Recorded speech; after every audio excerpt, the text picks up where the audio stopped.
متاسفانه در تاجیکستان نه همیشه برای طبقه‌های آسیب‌پذیری اجتماعی شرایط فراهم است. مثلا اگر معیوبان رو بسیار حالت‌ها می‌بینیم، حتی در گذرگاه‌ها، در جاهای مخصوصی که حتی اشاره شده است که مثلا برای معیوبان است یا شخصانی مثلا نابینا است، این چیزها رعایت نمی‌شود. در کشورهای دیگر ما می‌دونیم که برای معیوبان هم در اتوبوس هم در دیگر جاها یک نشستگاه مخصوص است. مثلا معیوب می‌تواند آزادانه اگر با عروبچه خودش باشد با پخش کردن یک توگمه در حال سواری مثلا نقلیات شد، لیکن در تاجیکستان متاسفانه بسیار چیزا دیده نمیشد برای معیوبان.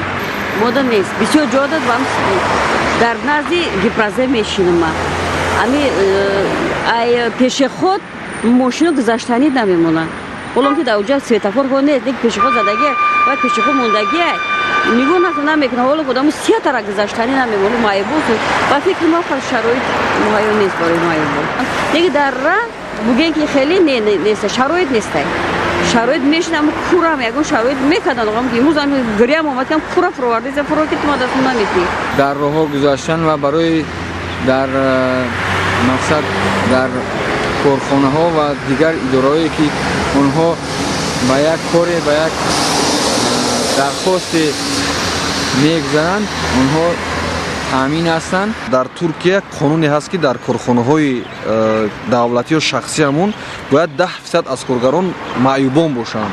این حتمی است. اگر اونها رو با کار نگیرند دولت طبق اون کارخانه‌ها بعضی تدبیرها می‌انجامد. چرا و اونها رو با کار می‌گیرند دولت هم در عوض اون یک قطار از این نالوک‌های که اندازه اونها رو از همون یتیمان و معیوبان آزاد می‌کند. روز مثلا در دانشگاه اروپا و آمریکا اگر شما سفر کنید ببینید معیوبان برابر آدمان سالم در دل خارج‌ها تحصیل می‌کنند.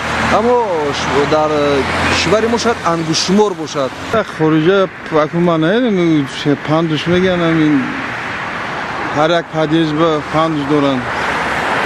عربچه و جوی میقپیدگی ای یونم میبرو جا بکنه من هم خونه یگان تا اگر اوزی نام ساخت شدن اگر نکنن کنوش به یگان دش بانی برای اینکه برای معیوبان یگان چه مهیا شده باشن باید به آنها ماشین های مخصوص باشد اصنافته های چی بگم طرز زمانوی وقتی که معیوب با کلسکی خود میفراید باید همه شرایطش مهیا باشد.